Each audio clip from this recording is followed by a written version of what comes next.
Hi hello வணக்கம். எல்லாருமே தீபாவளி நல்லா செலிப்ரேட் பண்ணியிருப்பீங்கன்னு நினைக்கிறேன். எங்களோட தீபாவளி காலையில் இப்படி தான் ஆரம்பிச்சது. ஸோ நல்லெண்ணெயை வந்து கொஞ்சம் நல்லா சூடு பண்ணிவிட்டு எல்லாருமே நல்லெண்ணெய் தேய்ச்சி குளித்தோம். தீபாவளினாலே வந்து எண்ணெய் தேய்ச்சி குளிக்கணும்னு சொல்லுவாங்க. அது ஏன்னு எனக்கு தெரியல. பட் ஆனால் வந்து இன்றைக்கி அதை நாங்கள் ஃபாலோ பண்ணோம். தங்கப்புலியோட ரியாக்ஷனை பார்க்கும்போதே எனக்கு அவ்வளோ க்யூட்டாக இருக்குது. என் பையனா இது தங்கம் அப்படின்ற மாதிரி.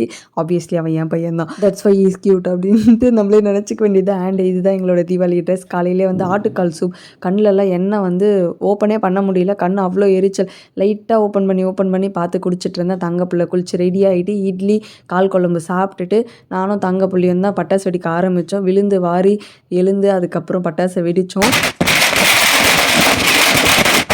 கொஞ்ச நேரம் வெடித்து முடிச்சதுக்கப்புறம் வெளியில் போயிருந்தோம். ஸோ பிரிட்ஜ் மேலே போகும்போது கரெக்டாக ஒரு ட்ரெயின் வந்து கிராஸ் ஆச்சு. நாங்கள் பிரிட்ஜ் மேலேருந்து பார்க்கும்போது அந்த ட்ரெயின் போகிறது பின்னாடி அந்த மலை வியூ வந்து சூப்பராக இருந்தது. அண்டு நாங்கள் அங்கேருந்து எங்கே போயிட்டுருக்கோம் அப்படின்னா மலையில் இருக்க கந்தாசிரமத்துக்கு தான். ஸோ போகிற வழியில் என்னென்ன பார்த்தோம், என்ன இருந்தது அப்படின்றத நான் உங்கள் கூட ஷேர் பண்ணுறேன். உங்களுக்கும் இந்த வீடியோ பிடிச்சிருக்குன்னு நினைக்கிறேன். நெக்ஸ்ட் வீடியோவில் பார்க்கலாம். பாய்.